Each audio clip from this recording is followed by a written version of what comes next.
Okay, so what is today about? Let's have a little look at some aims and objectives. We're going to identify and recap the anatomy and the function of the skin.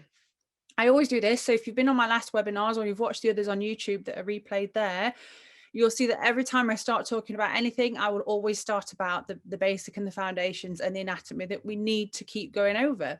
You know, even I have moments, we all have moments where we just think, what does that do again? If we continually do this over and over again, it might get boring. It doesn't for me. I'm a bit of a skin geek, and that's why you're here this evening, I think, isn't it?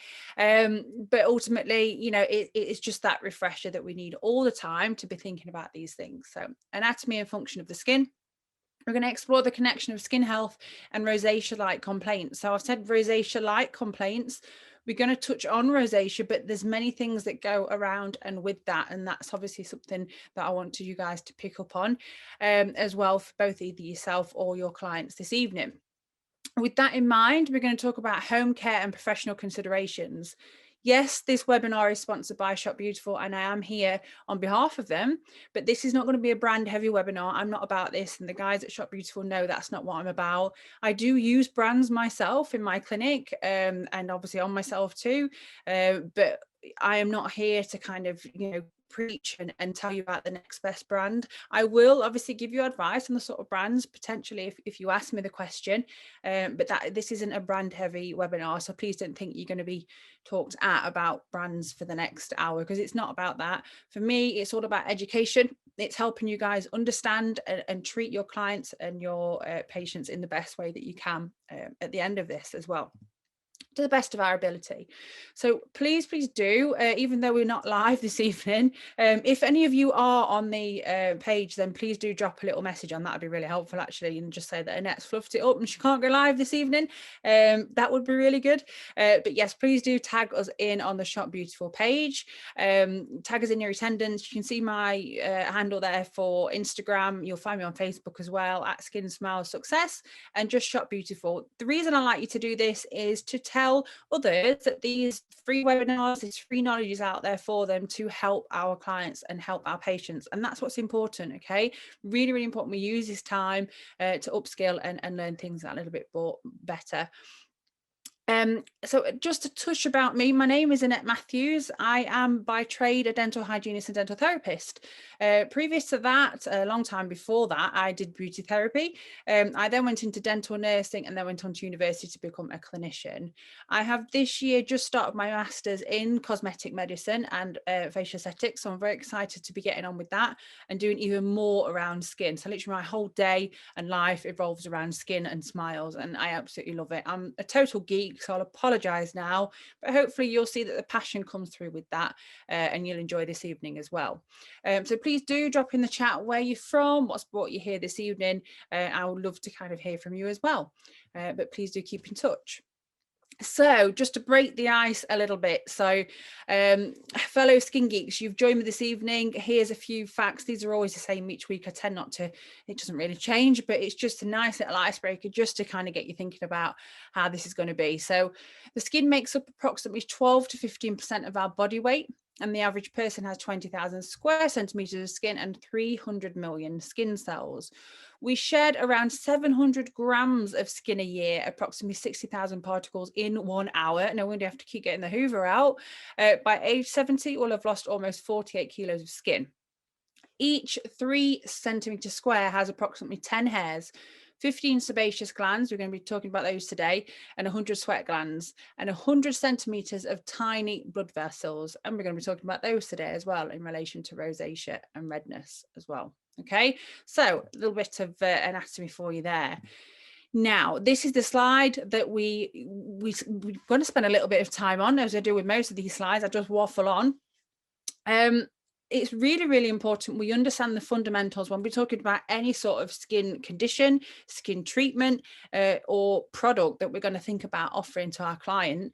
And we can only do this by knowing the skin pretty much inside out. No, you know, I don't know everything, and that's why I've chose to go on and do further education in it. But I know enough to help my clients along and obviously reference back to these things that I might not know the answer to straight away. What we need to know is the fundamentals. So how does the skin work? We should all know that the skin is our mechanical barrier and mechanical form of protection. upon us. Okay, so it keeps things out that we don't want in there, and it prevents things from coming out that we don't want to come out, usually when it's functioning properly. So it's important to remember this list that you can see on the screen is only when the skin is functioning at its utmost, when it needs to be doing everything that it should be doing. This is what it should be doing. And that is skin of health. Okay, so it's there to protect, it's there to provide sensation, it's there to help regulate heat. So we shiver when we're cold, we sweat when we're hot, we know this. It's there to control evaporation. So we do need to have some moisture loss from the skin, but we need to control just how much. If we lose too much moisture, the skin becomes dehydrated, we start to have lots of other problems. Not only do we have dry skin, we also start to then produce more oil because the skin goes into a bit of a panic mode, and it's trying to protect with another form of defense, which will be the oil created by the sebaceous glands underneath the skin. It's also there for storage and synthesis. So we know there are things within the skin that we create to actually allow it to function properly. And there are certain things that we can put on and in our bodies that will help the skin as well. We're going to be chatting about that a little bit today. You know, the likes of, you know, your vitamin C's, your antioxidants, you know, vitamin E's and D's that are good for the skin, applying them topically and obviously ingesting them in terms of intrinsic, what we eat and drink in our diet, will have a positive impact on the skin as well.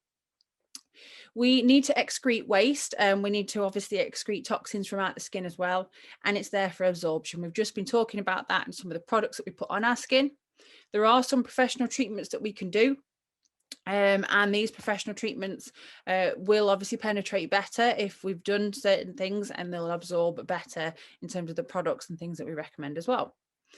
It's water resistant to a degree when it's functioning properly as well, and that's an important one to note for what we're talking about this evening. The last two, all too relevant. I know it seems a bit off, but last week's webinar, if you missed it, it is available on the Shop Beautiful YouTube. So do take a look at that. And there's also a blog to follow it, as there will be this evening's. So aesthetics and communication. So you know, if a client is unhappy about their skin and they have something chronic that's been going on for a long time, or something acute that's just flared up pretty much straight away, it's going to make them really unhappy. And there is an increasing link between obviously stress and unhappiness and that psychological impact and our skin health as well. We talked about this last week, that psycho-dermatological approach.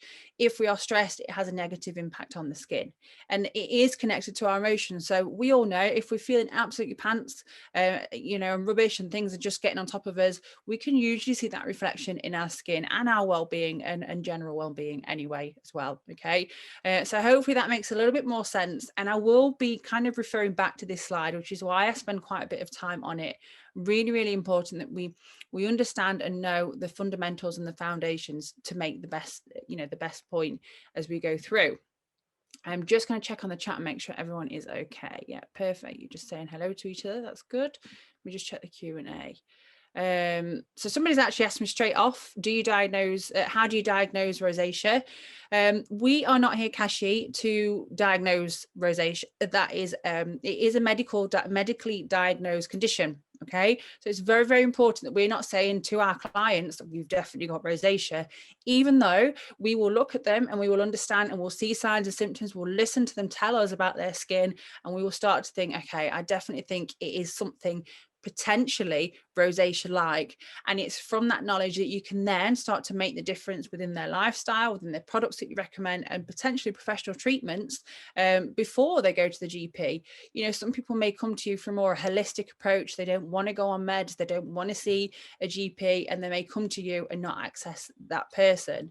And we're going to be talking about that this evening, Kashi, so it's great that you brought it up, because we're going to be talking about when it becomes out of your remit and when you should be leaning on someone else. But it is important to know that rosacea is a medically diagnosed condition, and it needs to be done by a dermatologist. However, we can see the flags and think about these things to have a conversation with our clients and patients first and foremost, as we all probably do already. So with that in mind, a little bit of interaction so I can have a drink, and it is just water, I promise. What are the most common signs of rosacea? So if you want to pop them into the chat, that'd be really good, not the Q&A. Just pop them into the chat. What are the most common signs of rosacea? Let's see what comes through. So you've got a good one in there, Julie. Well done. That's redness. Absolutely. Yeah. Redness, definitely. Keep them going. Capillaries, yeah, that's a good one. That flushing, that redness, capillaries, the broken capillaries is a really posh name for them, which you're going to learn today as well. It's really a bit of a mouthful to say at this time of night. Pimples, that's a good one, Louise, thank you. And inflammation, yes, definitely. Sometimes pustules, thank you, Joanna. Spots, swollen red lumps, heat, yep, definitely, because we've got a lot of things going on there, so lots of things reacting to it. Erythema, reaction to cold and heat. Alcohol, yes, we're going to be covering all this evening as well. Sensitivity, thank you, Ashley. Yeah, some really good points brought up there, so that's good. So what are the most common signs of rosacea? So let's have a little look at my list here. So predominantly, as most of you said, a facial rash that you might see. I can't get rid of myself there. It keeps dropping down. Just bear with me. Go away, Annette. There we go. So predominantly a facial rash, dry, tight, itchy sensation, or it could be nothing. It could just be redness. Okay. What a lot of my clients tend to say is it's dry but so oily. You know, you might have this quite often, and we get this a lot with acne. If you watched my webinar a couple of weeks ago, you will obviously start to rethink this and think, lipid barrier, acne, rosacea, I get it, okay. Rosacea is commonly, quite commonly misdiagnosed with acne as well, because it's easily confused because of obviously the pustules and papules that are present, which we've just been talking about in the chat. It is not, it's not set to this age range, but it is common in the age range around about 30 to 40. And I've got my own theory behind that, but we'll maybe come on to that if we have time towards the end. Easily confused with that, we just mentioned facial flushing, that erythema. So erythema means redness to an area. Dilated capillaries, telangiectasia. Okay, so that's where you can see the capillaries that have started to break and dilate underneath the skin there as well. So you will tend to find that rosacea will affect anybody, but it's more visible in those with lighter skin, with fairer skin. So Fitzpatrick scale 1 and 2 potentially, but it can affect anybody because it is about the function of the skin as well. So interestingly, what you tend to find with rosacea, and again, it's not set in stone, but usually you'll just find the papules and pustules, which somebody mentioned. You'll tend not to find the comedones, which we would get with acne. Okay, so that's a big difference as well. And obviously the age that we need to think about. However, we can have later onset acne, as we know, we can have adult acne as well. So it's always, you know, don't rule everything out, just have it at the back of your mind and just always think, you know, think outside the box with it.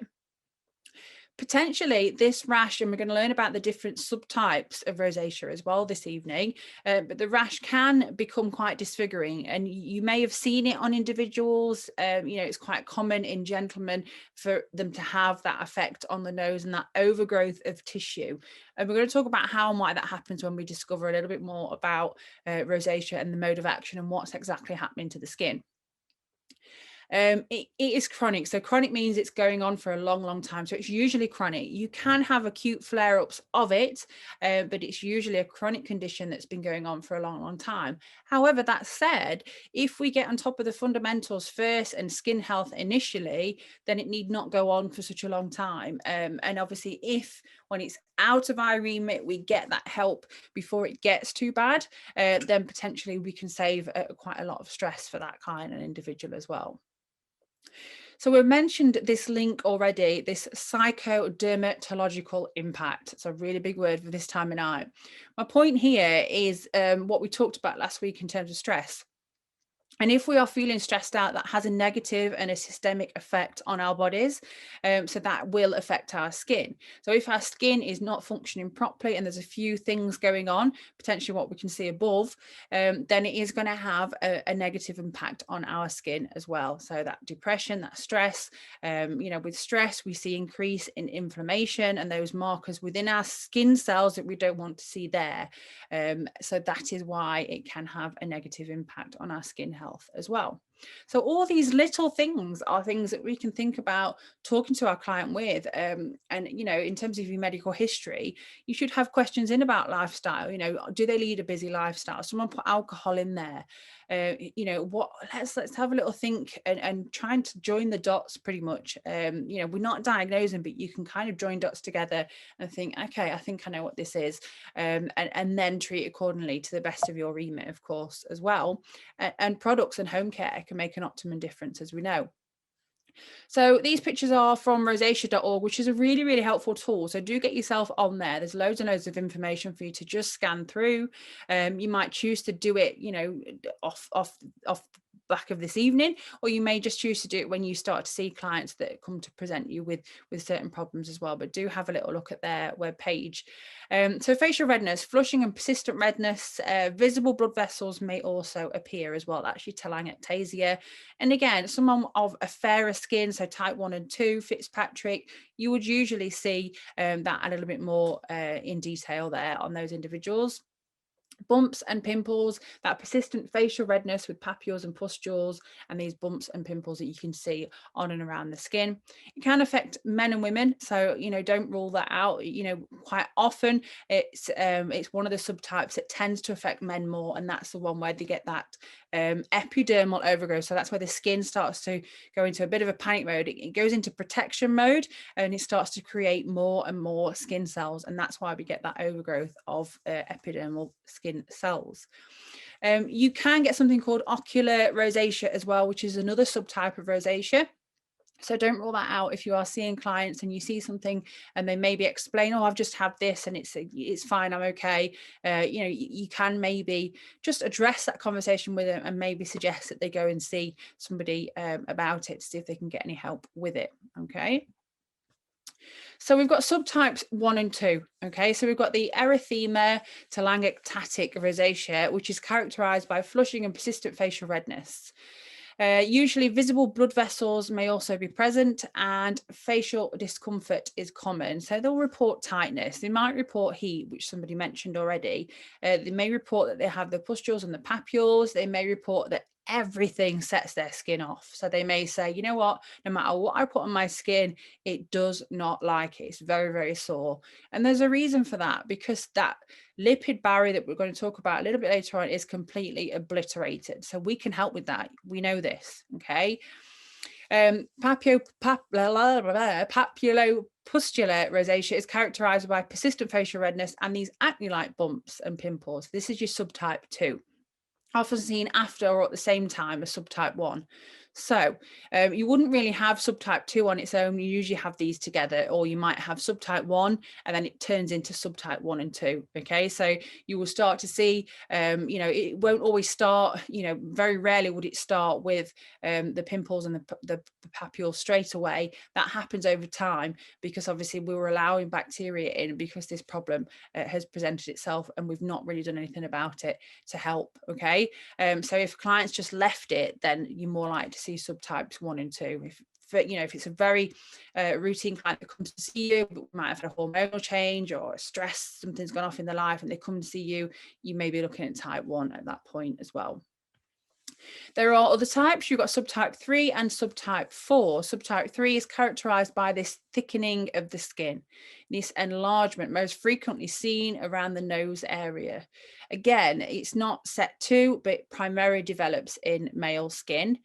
And then we have subtype 4, which is characterized by any of many eye symptoms, including watery bloodshot appearance within the eye, feels like they've got something in their eye, they might have a burning, stinging sensation, it might feel quite dry, might itchy, sensitive to light and blurred vision. Obviously, there's a multitude of other things that could be at that point as well. And remember, we're not here to diagnose, but it's just about having that background knowledge and that extra edge when we're thinking about these things as well. Let me just check the Q&A because we're seeing some questions come in. Rebecca, you literally, have you seen my slides? Wait till you see the next slide coming up. We're going to talk about this in a minute. Can lupus be mistaken for rosacea? 100%. That's why I'm talking about it after this slide. So I think you've had a sneaky look at my slides. And Julia, you said, will this be going on the Shop Beautiful YouTube channel? My phone's going to die. It will be eventually, Julia. Yes, I'm not sure how quickly they will upload it, but I'm sorry, you are going to lose me on your phone. But yeah, it should be available on a replay, because you listen to it this evening and you've got the live questions and answers for me as well. But you'll probably need to listen to this more than once and even refer back to it eventually, you know, when you're seeing clients again, just as a bit of a refresher. Don't forget, there is going to be the blog that follows this. It's not going to be in this much detail, but there is going to be a blog there for you as well. But that doesn't mean you can all go. You need to keep me company this evening and stay with me. So please don't shoot off. It's nice to have interaction when we're live. Okay, perfect. Differential diagnosis. So like Rebecca just said, can it be, we're not diagnosing, remember that, okay, but can it be mistaken for something else? 110%, absolutely. So acne, so we need to think, does it feature comedones? Are we just seeing these pustules and papules? Are we seeing this redness with it? Is it something that's just popped up all of a sudden? You know, is there any other things that we need to think about that they've been doing differently? What's their lifestyle like? All these sort of things that you can build a bit of a history behind that client as well and see what's going on. Are they presenting with just UV damage and skin damage from the sun and sun damage? So we're just looking at broken capillaries and no other symptoms. So when I say sun damage, it could be any external aggressor. So it could be wind, it could be rain, it could be those that are out in the wet, all weathers, and they're not protecting their skin. Where my clinic is based, it's in Wirksworth, Derbyshire. So I am a Midlands lass. I've got a bit of a northern twang, as you can probably pick up on. But the vast majority of my clients that I see all have some form of rosacea, and that is because of what they do and their lifestyle. So a lot of them are farmers and or farmers' wives, and they just tend to not have any, you know, they just don't have any regime whatsoever. And then they come to see me with these bright red cheeks, and obviously quite a lot of damage to their skin as well. So are we looking at, you know, is it just sun damage? Is it something that we can, you know, intervene with and say, look, are you wearing your daily SPF? More than likely not. What are you using on your skin? We're going to talk about all this as we go along. You know, think back to those webinars I did a few weeks ago where we talked about pH. You know, think about what they're using on their skin and the negative impact it can be having on their skin. So if they're just using soap and water, we know straight away that we can make a change and make a difference to their skin regimen. Yes, they are going to say, but everything I put on my skin makes it sore, makes it dry, because their skin has been so used to sitting at an alkaline rate. We then need to bring it back down to where it needs to be and fix it and get things functioning as it should. So 9 times out of 10, things are going to get a little bit worse before they get better. And that is an important conversation to have with your clients as well. So you mentioned lupus erythemus. You may get telangiectasia and erythema, but you'll tend not to have no pustules or papules. And this is why, obviously, if we have something that's going on and we're not too sure, it is important to make sure that we're getting these individuals the correct attention in case there is other things going on. And we're going to see that as we go on this evening. So that is why, you know, we're not here to diagnose. We are here to guide them in the best way that we can. We're not going to recommend lots of things that is going to upset the skin. We're just going to get them onto some sort of balanced regimen and at least protecting their skin with some form of SPF. Definitely, you know, maybe even consider a repair balm, something to replace that lipid barrier, but we'll see all that as we go along. And then what we're talking about next week, actually, which is more than relevant, is the menopause. So is there other things going on that could be promoting this flushing as it's just all of a sudden started? They may notice that their skin has all of a sudden aged. This is what a lot of clients tend to say to me, like, literally, I've woken up old, help me. And this tends to happen both post menopausal, which we tend to find. So are there other things that we can help them with? And we'll cover that in a little bit more detail on next week's webinar, which is about menopause as well. So this is where there's a bit of a series because it kind of all falls into play. So you may want to obviously rewatch them on the YouTube channel so you're keeping up to date with it as well, and just keep that information coming in. So this is from last week's webinar. I've just put it in as a reminder. We have talked about it. The mind-skin link is what experts call psychodermatology. It's the science that explains why external skin conditions such as acne, psoriasis, eczema, and rosacea are often triggered by this internal stress that we have. So you may have more clients come to see you at the end of this lockdown that are having conditions. So it's very important that we're thinking about other things, and we've educated ourselves like you are this evening, and you have been doing with other things that it could potentially be. These visible conditions, so this redness, this soreness, these broken capillaries, it will dent their confidence. It will then elevate stress levels because they'll be like, they don't want to go out. They're putting too much stuff on their skin to cover it up. And it's all going to have a detrimental and negative effect as well. So that's why we see, that damaging vicious cycle when they are in this sort of phase. So there's increasing evidence behind this. That where I've written this from, the papers and the referencing will be at the end of my blog that follows after this as well. So if you do want to do some further reading around, it will be there for you to have a little look at. So aggravating factors of rosacea. I've kind of said a few already if you've been listening. As I do, I just waffle on. So can you tell me any aggravating factors of rosacea? So what factors can you think of that might make this condition worse from what you know about it already and from what you've learned already this evening? Let's have a little look at what's coming through. Bear with me. Yeah, no sun protection, alcohol, wind, absolutely, stress, environmental. So yeah, it's on the screen. Kashi, can you just see aggravating factors of rosacea? Environmental, cover up, no sun protection, certain food stress, sun, stress and alcohol, over drying products, soap, over exfoliation, too many products, bad diet. I love all of these. This is great. Extremes of temperature, alcohol, makeup, yeah, absolutely. Medication, 100% there are things that we need to be aware of that will. Spicy food, dehydration, hormones, hormonal, yeah, absolutely. Fantastic. A really, really good list there. So let's take a little look at mine. Hopefully you can read that. I'm going to go through them anyway. It just breaks up the slides from just being words for you, okay?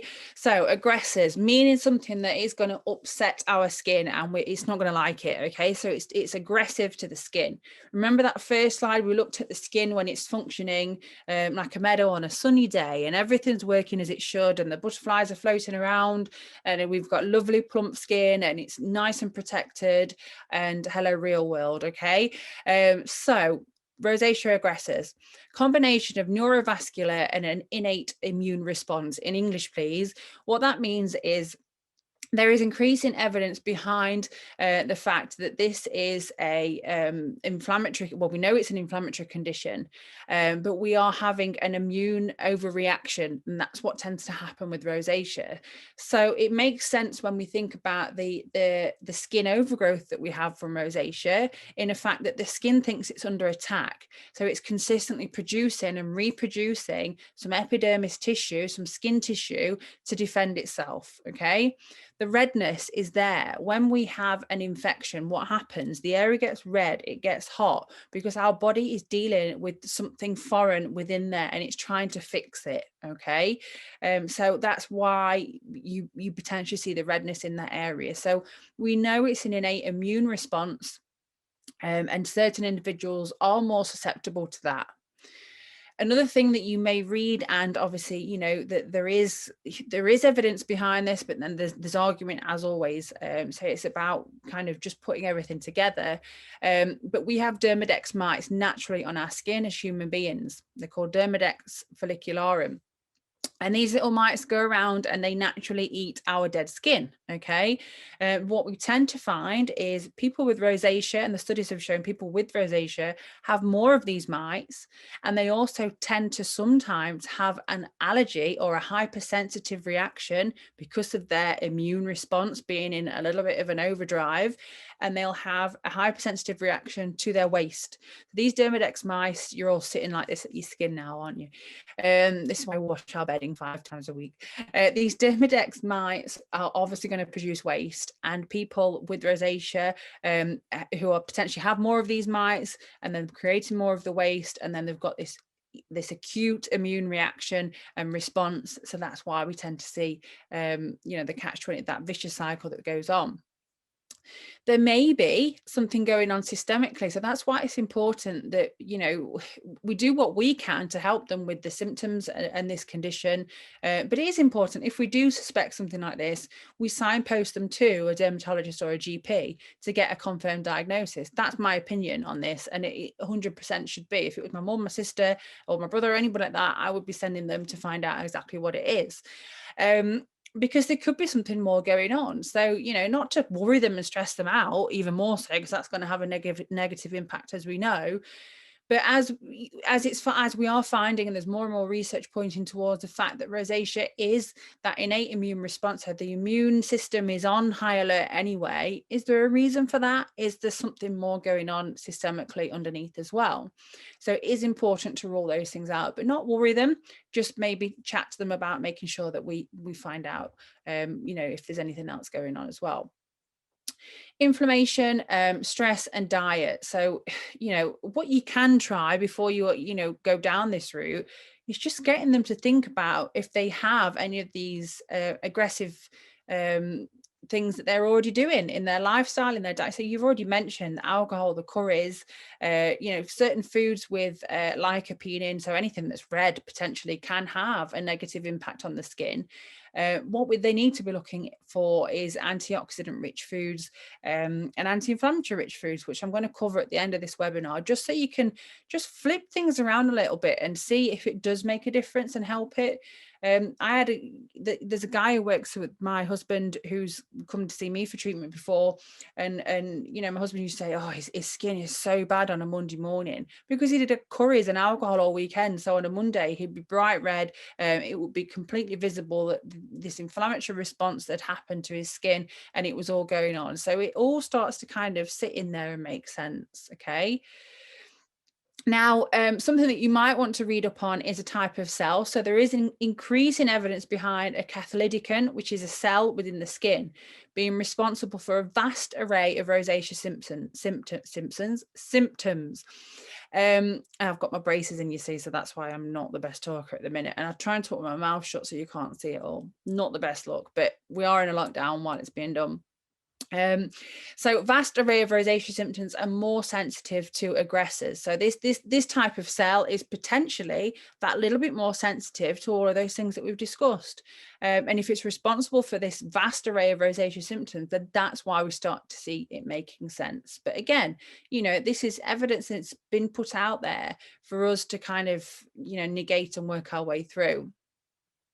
UV rays, they are linked to vascular endothelial growth factors. In English, we know about epidermal growth factors. We know that we have things within products that will help our epidermis and our skin to fuel itself and to grow and be better and in better condition. What we know about UV rays is they are linked to vascular endothelial growth factors. Okay, so we're going to create more vascularity to the skin. And with that, and obviously if we're not looking after these new this new vascular area, and we're out in the sunshine and then we're in the cold house, or we the other way around, whatever, and we've got these extremes of temperature and we've not covered all of this, then that's why we're going to start to see those broken capillaries even more so. There are increasing links to certain types of bacteria, in particular when we see the subtype 1 and 2 together. So when we've got our pustules and papules, we know that a pustule and papule will occur because that lipid barrier has been breached and there's bacteria somehow that's penetrated underneath the skin as well. Okay, so that is why we are seeing increasing links to bacteria as well with it. Friction. This is something that's come more recently with the wearing of masks. If you caught my webinar on acne, we talked a lot around maskne. We talked a lot around friction and how the effect of this can have an effect on our skin. I was tagged into a post just last night about this. In the dental industry, and I know in obviously the healthcare industry at the minute, they are wearing the rather thick stealth masks, so like the big rubber masks, and they're wearing them for long periods of time. They're having very negative impacts on the skin. So if your skin was slightly offset anyway, and then you've thrown something like that on it every single day, and there may be other little aggressors that you've not even maybe thought about, but hopefully you will now this evening, that are having this impact on the skin, then again, you know, we're in that vicious circle. Okay, so think back to slide 1. We need our skin to function as optimum as it can with everything that we're going to throw at it, because that's life. And if we get that right, then yes, you know, we may still have this going on, but it's going to be under control, and we're going to be in a lot better control of it as well. Poor choice of product. I put a post out about this today on my own personal clinic page, because the world is full of experts. I'm not here because I know everything, you know, and that's rich coming from me sat here doing this webinar. I'm here because, you know, I don't know everything, but I'm very passionate about what I do. And hopefully that's coming across. But poor choice of product will come from lack of knowledge. And, you know, you're all here on this webinar this evening. I still don't know enough about rosacea. We've got clients coming through that will Google it and think they know the next best thing to do because it says on Google, or you know, there's certain products that they've read, it's for this, this, and this. So it's down to us to really help. And that's the best way I help my clients, is by educating them. So we tell them, you know, and we educate them, and then we help them with potentially what is going wrong with the skin. And we talk about it as a living organ, which is what it is. It's the largest one we have, with its own metabolism. What have you been doing to look after it? Well, there we go. Okay, so straight away, we think about the products that we're putting on. And we know we don't want to be putting anything on that's too damaging, from what we know about rosacea now as well. We don't want to exfoliate the skin. They might be wearing minimal protection. So that's a massive aggressor for rosacea. You know, just today I had some virtual consultations, and they're like, no, the SPF's in the cupboard. I've not been bringing it out because it's summer.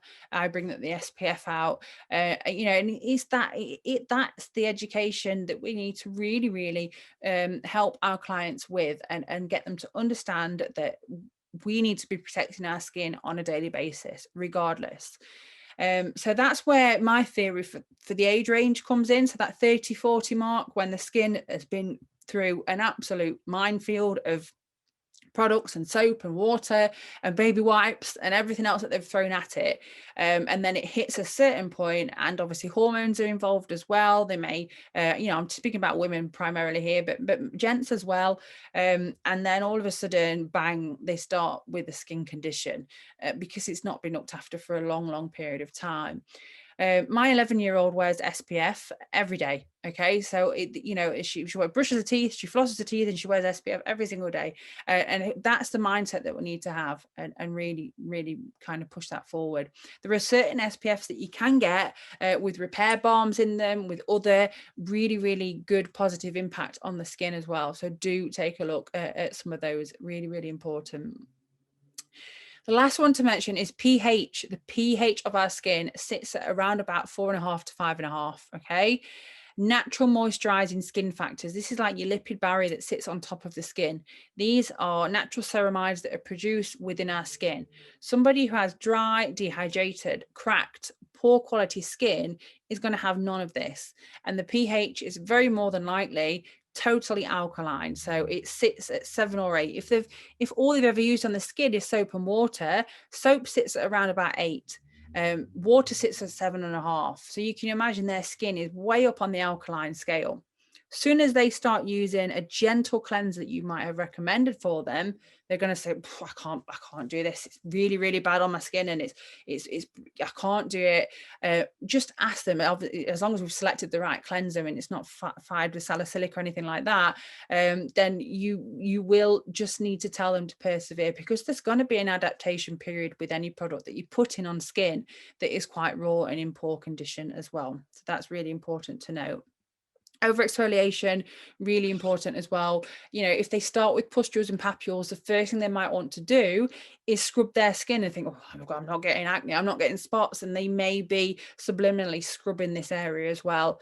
And if bacteria is involved, we then got to go back to basics with the hygiene.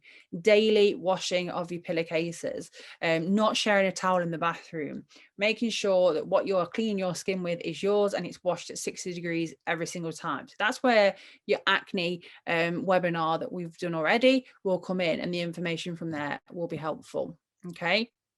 Again, I liked this picture. I found it today, and this is from a Rosacea Awareness Month, which is, interestingly enough, April. It's probably in the States, but have a little look at that. So, you know, things that are going to stimulate and obviously make it worse. One thing we didn't mention actually was smoking, and absolutely, yeah, 110% smoking has a negative impact on our body. It creates inflammation all over, and obviously the chemicals as well. Vasodilators, so this is medication, somebody mentioned that. So if they're on something that is there to make their blood vessels bigger or smaller, that can potentially have an impact on the skin as well, and the rosacea.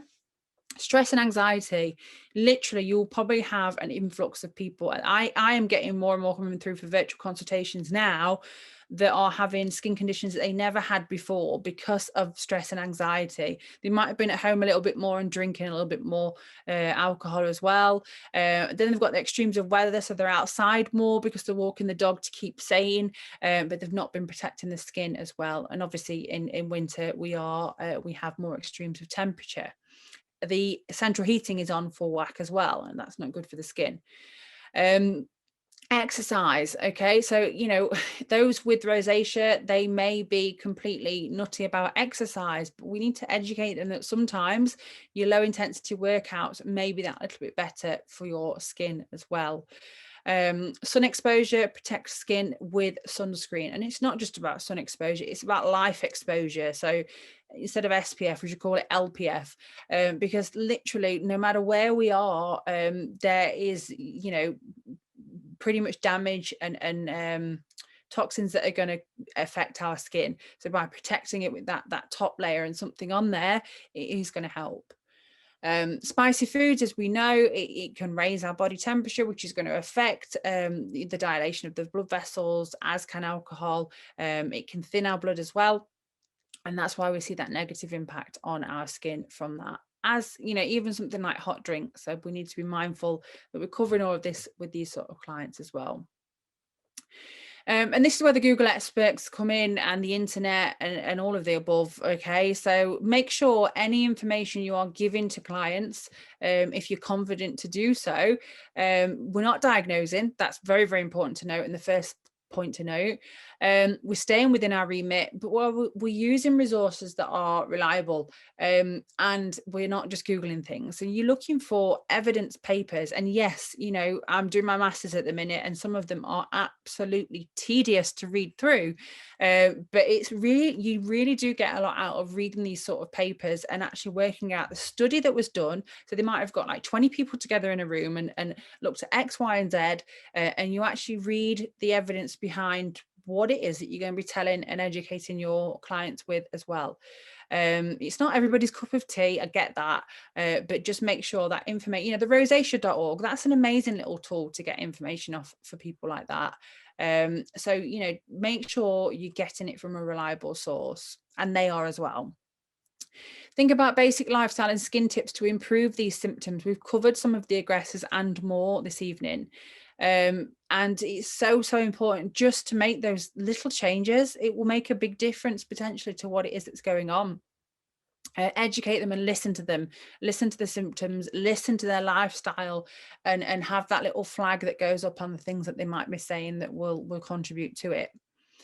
Recognize when we can't help. So, you know, if you have a very acute phase of rosacea that comes in and you know, we're not diagnosing, that's not what we're doing, but you know, it is probably the worst it could ever be, you could potentially help them and get them to think about basic lifestyle, help with the improving tips, but we need to then direct them to the appropriate sort of help and really, you know, make sure that they address that. They may then exhaust that, go to the GP, go to the dermatologist and be sent away and said, yeah, it's this, it's that, it's this. And when that happens and they have that diagnosis, then we, you know, I would sit a bit more comfortably with that and say, right, okay, they've told you this, perfect. So let us try this, this, and this. And then we're off, and that's when we can go. Okay. So think systemically and encourage good intrinsic habits. So this is really important. We tell our clients to drink more water. You know, we tell our clients to put antioxidants on their skin because we know that topically that's going to have a positive effect. Or we tell our clients to think about a balanced diet because we should be. I know it's a weird conversation to have, but we should be setting and living by example. You know, in the waiting area, I know it's very different right now with what we're having, but you know, the sort of drinks and snacks that we're giving them. I know I'm guilty. I give them a millionaire shortbread with a coffee while they're waiting for me if I'm running behind, just to creep. So you know, it's little things like that that you can think about doing to make a difference as well. Like you are this evening, you're educating yourselves, and that will help you to educate your clients as well. So let's just move forward. First line of defense, protection. Okay, so we've talked about moisture loss. We've talked about hydration loss from underneath the skin and these skin surface lipids that provide that moisture and that protection underneath the skin as well. What happens when our skin is damaged, and this happens when we actually perform a treatment like a chemical peel or microneedling as well, is we get something called transepidermal water loss. And when the skin is damaged, that amount of water loss is increased. When we lose moisture from the skin, then we start to get a few problems that occur, as we know. And the fact that we've got a gap in the skin and these skin cells that are usually held together is where we start to get the risk of things that are going to be aggressive towards the more sensitive skin that is underneath. Okay, so transepidermal water loss, you may see it as TEWL. That's something really important to understand when you're doing chemical peels. Hopefully you do already. And basically anybody that's got broken skin, so you get transepidermal water loss when someone has acne, when they have eczema, psoriasis, all of these things. So that's definitely something, you know, to read up and around on. But first line of defense, we're going to protect. We need to stop this transepidermal. We need to apply something that is going to help repair the skin. So that's where your repair balms will come in. I'm a massive fan of zinc and vitamin E. Obviously amino acids as well, they're amazing for the skin, but zinc, vitamin E and vitamin C as well helps repair and aid repair, as we know. These are all things that we need to be thinking about, not just on our skin, interestingly enough. So we talked about what we're eating and drinking.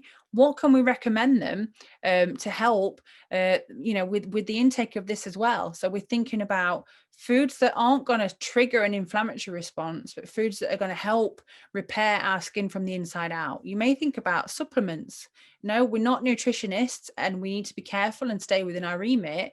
But there are certain things that you can, you know, chat to them about that could potentially have a positive impact on their skin. You know, there was the NutriCost webinar that I did a few weeks ago, and that was a bit of a brand heavy one, which you know, I tend not to do, but I love their drinkable, which is incredible for the skin. You know, so you can always kind of think about integrating it that way.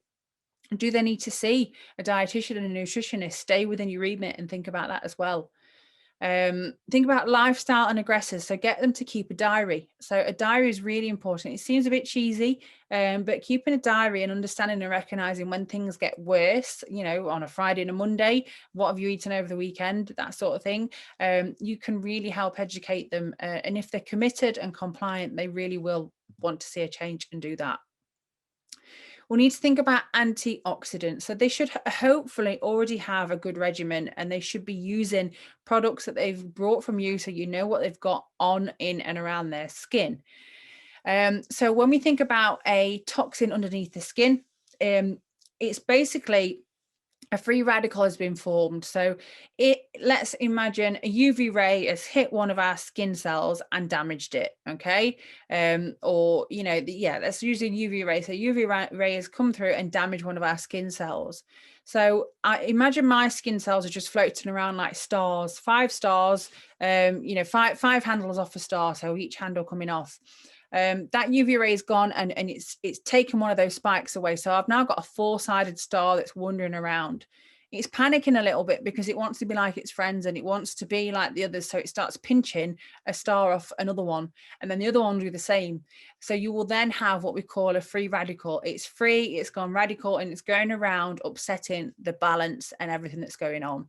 So that's why we need an antioxidant to go in there like Pac-Man and snap up all these free radicals that are causing damage to the skin. So that's why your antioxidants, both intrinsically what we eat and drink, and also what we're putting on our skin, is so important. Okay. We chatted on another webinar about the size of the molecular structure, so how big something is and how it's going to get underneath the skin as well. But obviously when we've got broken skin, you know, we need to be careful what we're putting on there, but we definitely need to be thinking about our antioxidants in that sense. We need to think about anti-inflammatory as well. So we've got these environmental factors that cause stress and the injury and or the pathogens. So pathogens is something that can occur underneath the skin as well.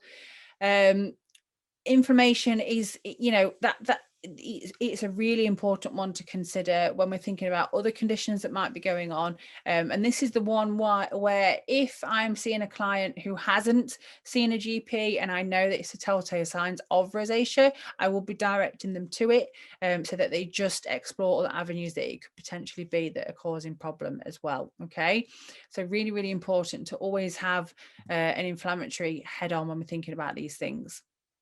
An interesting snippet, so I literally did just put this in there because I thought it was a great explanation. Research indicates the possible role of a gut-skin connection with rosacea.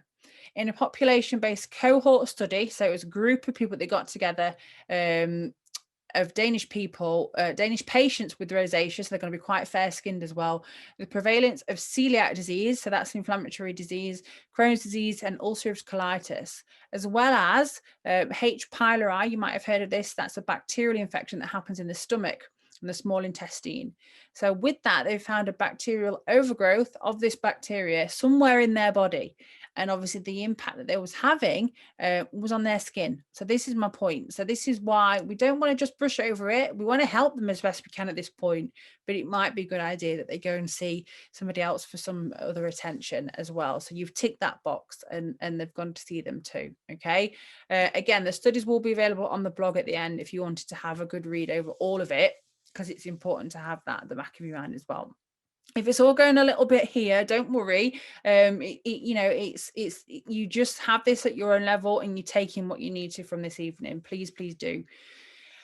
Okay, so omega-3 fatty acids, these are abundant in fatty fish such as cod, and these are one of the most potent anti-inflammatory supplements that you can think about. Okay, again, we need to be careful when we're recommending supplements and things like that, but usually our clients, you know, they may want to explore it, so you could direct them to a nutritionist, or you could just have that conversation you know, about the inflammatory response of potentially rosacea, and the conversation is had and left with them to make that decision on it as well. And they may want to involve the GP or a nutritionist in that too. Okay, the other foods that you can see on there are leafy greens, berries, they're really good as well. Garlic and ginger, absolutely amazing. So try and get them to include this in their diet and see if it makes a difference. Okay, so without saying, oh, here's some supplements, do this, just have them tweak their diet just that little bit. I absolutely love avocado now. It's like amazing. I have it with everything. And vitamin E in avocado, as we know as well. You know, so many amazing things. Zinc that you find in your spinach and your greens, and chia seeds as well. They're really, really good in terms of, you know, inflammatory health and skin health and systemic health. Hydration. We know this already. You've seen me sipping. I promise it is water. I drink between 6 and 8 litres of water a day. And that sounds ridiculous, but I do. It's probably been in the last 3 months that I've done that. Always on the loo. Not anymore. I'm used to it. But I have noticed a really positive impact on my skin and general well-being as well. I feel a lot more awake most of the time as well. So they might be avid coffee and tea drinkers. They contain caffeine, and as we know, that is going to act as a sponge and take on all the water that we're putting in there as well. So hydration is super important. With every coffee, make them have a water, or encourage them to have a glass of water. From the last webinar, as we know, you might all be feeling a little bit stressed now and mind boggled, hopefully not, but stress equals a cortisol overload, and cortisol is responsible for inflammation. Somebody mentioned hormones and as an aggressor. Absolutely, 110% hormones can and will make something like rosacea worse as well.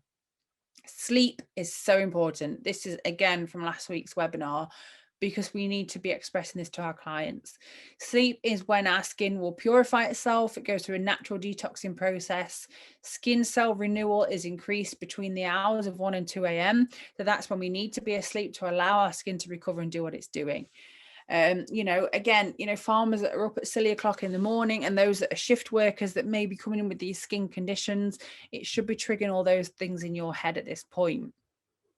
Increased growth hormones mean more collagen and elastin production. We want the skin to be plump, to be robust, and have everything it needs in there.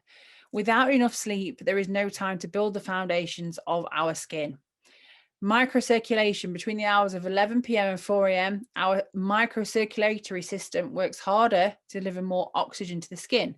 Why do we need oxygen? Because it's a nutrient. It's going to keep the skin, which is a living organ, alive. So if we've got poor circulation because we've got really poor nighttime habits, then that's going to affect the skin as well and the skin health. Melatonin is produced when we sleep. It's a hormone which is also an antioxidant with these anti-inflammatory properties, and it's going to regulate our sleep-wake cycle as well. So that's why it's so important to make sure we're getting at least 7 hours sleep an evening, minimum, okay? Minimum 7 hours, responsible, and peaks at around about 2 a.m. does the melatonin, and that protects our cells from what we've just mentioned, those free radicals. And without this melatonin, tissue repair is compromised. So if we have breached skin because of this condition like rosacea, it's going to really struggle to repair itself if we're not addressing these fundamentals in place. People who have rosacea can also stress be a massive trigger for their skin condition. There was a survey that was done that around about 79% of respondents were under emotional stress at the time as well. We all are at the minute too. So it's just kind of being mindful of how we can help our clients think about that, manage it in the best way that they can in terms of lifestyle. But products wise, yes, there are certain things that we can help them with. But the last thing we want to do is stress them out and make them spend a fortune on loads of different products that are potentially then not going to work because they're then stressed out about it. You see where I'm getting at with that. So we need to be really careful how we manage them. So Stressbusters for those with rosacea, think about herbal teas, so we're avoiding stimulants like coffee and tea and alcohol, as we know. Ones that I would suggest are the likes of sage, rosemary, thyme, chamomile because it's calming, that lemon balm, milk thistle, and fennel. Exercise, so gentle, low impact, and avoid overflushing. So avoiding things like swimming pools, hot tubs, and chlorine and things like that that can have a negative impact on the skin. They could potentially try supplements. Acidophilus can help beat that gut bacteria. So they could think about it systemically, what we've learned this evening. Is there something more going on? So let's try something like a probiotic and see if that helps. They go makeup free. So the last thing they want to be doing is clagging it up and covering it up with horrible thick makeup. Think about mineral makeup and or a tinted SPF. So a tinted SPF with those other things like zinc and vitamin E and would be fantastic, and they are available. Try lymphatic drainage massage for stress as well, so that's going to help just stimulate the skin. Jade rollers are really good. You can get those off Amazon, or if your client's buying products from you, just give them these little things that they can think about using, which is going to help their skin health as well. diet restrictions to include anything that's going to release histamine, and items that do that are things like bananas and cheese, tomatoes. I talked about red colored plants, chocolate. You know, the best chocolate they can be having, if there is such a thing, would be something 70% cocoa or above. Canned tuna, avocado, jam, yogurt, straw. I know I've just told them to eat avocado, but we need to be mindful and just address it with rosacea. Strawberries, alcohol, caffeine, spicy foods, and vinegars. So try that food diary and just try and rule out anything that is potentially kicking it off more so. Eat nutritious food, exercise. You know, it's something that they might want to get outdoors, but make sure they're wearing the SPF and they're not overexerting themselves. Plenty of water and hydration, so they don't feel as stressed out. Make a list so they can work through that list, and get at least 7 hours sleep a night minimum. Okay. And then product wise, what can we be thinking about now? What can we be doing now to correct? And what treatments can we think about? That's probably what you're thinking right now. Start with a virtual skin consultation and listen to your clients. The webinar that I did last week was on just that. There is so much that you can learn from listening to your clients. It might be someone you've seen multiple times, but then obviously they're coming to you with a new problem that they may have a really good regime with you, but then they're coming to you with a new problem. So that's where we need to then think about all of what we've learned this evening as well. So home care, absolutely imperative to get them into good habits with their home care and their regimen. Help your clients consider stress management as part of their skin regime as well, which you can potentially help them with. At my clinic, we're a wellness clinic. We've got people that do stress-related treatments and mindfulness and things like that as well. You might already have that in your clinics, and you've not even thought about the link, but absolutely 110%. It's definitely something you need to be thinking about and helping your clients with. I am this is where the hypocrite comes out of me, because I'm a proper science geek, but I know full well the impact that stress can have on the skin. So we need to help manage stress, and sometimes those floaty things that we call that there isn't that much evidence behind, but it's growing. There is more evidence behind it. Is sometimes the best thing for them to have. Tutorials on get them to understand how these new products are going to work and educate them behind the skin. There's nothing that beats them knowing about their skin as a living organ, so that they actually start to look after it more so. Okay, so if their heart was on the outside of the body, I'm pretty sure that they'd pay close attention to it, because they know it is a vital organ. But do they know that the skin is there to help protect them from things that could potentially get into the body as well? That's down to us to help educate them with that. So educational content posts, and there are previous webinars that help with that, with how you can create them. There is the blog that's going to follow this as well, with some of the referencing that I've talked about this evening. Please don't worry if it's gone a little bit like this. Watch it again. Take what you can from this, and just baby steps really, and just make sure that you're comfortable before you're talking about it with your clients. If you haven't already, please do go on and check out Skin. I'm an ambassador for them. It is a charity that run a accreditation for skin cancer and melanoma detection, which is so important for every single member of your team to be getting on and doing, and making sure that they are picking up on anything that may be untoward on our client's skin. Both now and after, while we're doing these virtual consultations, you may pick up on things. A new client might come to you with something like this and say, oh, is there anything you can do? We need to be mindful of these things. And this is an accreditation that has been created, and an amazing little tool. So if anybody's done it, just pop in the chat and tell everybody how good it is, because I'm a big believer in these guys changing the world by education and telling our clients to hopefully prevent death ultimately from some of these things that occur early enough for us to see and spot. Not diagnose, but spot and signpost them, much like we do with rosacea as well. Thank you for listening this evening, and I will now open to any questions. I have run over a little bit. For any of you that's got to shoot off, there is the webinar next week. The link is in my bio on Instagram, and I think it may be on the Shop Beautiful bio, so do have a look. And I will look forward to seeing some of you next week. There is more to come. We're just kind of working out the dates and things at the moment. But yeah, I hope you've enjoyed this evening and it's been good and you've got something out of it. But let me just check the questions. Not too many, so I think I might have waffled you all to sleep. Yeah, thank you, Carol. Absolutely worth doing the skin course to recognize early signs of skin cancer. Mascara accreditation and must for all professionals. Thank you, guys. I'm glad to see that you are ringing that bell as well. Deborah said 6 to 8 litres. Yes, I do, Deborah. It's quite a lot, I know. We would say on average to our clients, probably 2 to 3 litres a day if they can. You know, on average, it's the 2 litre mark. And that will include things like, you know, your natural teas and things like that as well. So try not to, you know, try not to worry them too much about that. Thank you, Yinky. You said you like the explanation about free radicals. Yeah, just imagine my body and what goes around in my head when I explain free radicals like that. That's how I have to understand things as well. So it does get a little bit intense, but that's where you know, it helps me. So I'm glad it helped you as well.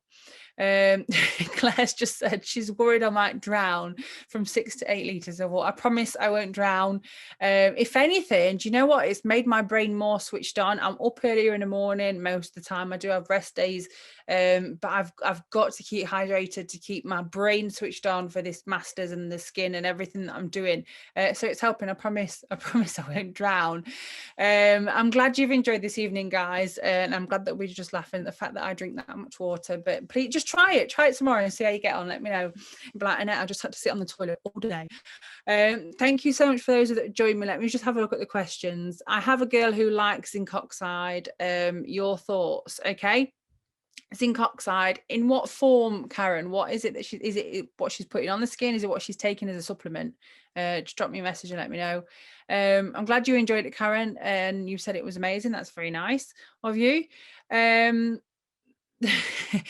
Asher says, I remember college using Pamela Anderson as a free radical looking for a partner in a room of couples. Do you know what? Yeah, I like that. That's probably another analogy that we could use, but it's exactly that. It's how you can remember it. So yeah, it is basically like something going around pinching something where it shouldn't be. And then the next person thinking, right, well, I'm going to, you know, that's that knock-on effect that it has. So yeah, hopefully that makes sense. So zinc oxide cream. So zinc is amazing for the skin. I probably don't know enough about zinc oxide to comment. So I'm not really going to answer that just now, Karen, but if you want to message me direct, I'll try and find out a little bit more for you. But zinc 110% is amazing for the skin. Its reparative qualities are amazing. So yeah, definitely zinc. Can you recommend I knew that was coming. Can you recommend an SPF with vitamin E and zinc? There are various ones available. One that I really love, and I know it is on Shop Beautiful. Again, I don't want to sound brandy and talking about this, but it's important that we do. There's two I love. One is not available on Shop Beautiful, and another one is. The one on Shop Beautiful is a Dermaceutic one, and it's the repair balm. It's a tinted repair balm, and that contains lots and lots of repairable products that you can put on your skin. It's a mineral based one as well, and it's slightly tinted, so it's amazing post procedure, but it's also really good for those of concern with redness on their skin as well. So yes, that'd probably be my go-to. It's a Dermaceutic repair balm. I think it's like yellow and white, the packet, but I'll pop it onto the blog and you'll be able to see it on the Shop Beautiful page for you there as well. Okay. And this is where it sells out of stock. This is what happened last time. I recommended one product on a webinar, and then the next day they were like, yeah, we've run out of that. I was like, oh, sorry. But yeah, it's because, you know, hopefully my cat's just come up to say hello as well. You've kind of picked up it isn't brand orientated. It's education based, and I just want you guys to get the best out of it. So I'm just gonna. It's gone camera shy now. He comes all the way up here, and then he doesn't want to come on. But this is Hugo. He's come to say hello. There we go. So yeah, those of you that stay till the end, you get to meet Hugo as well. There we go. I'm glad you've enjoyed it, guys. Have a lovely evening, and I look forward to seeing some of you next week, and more and more learning for us to do. Have a good evening, guys. Take care. Bye.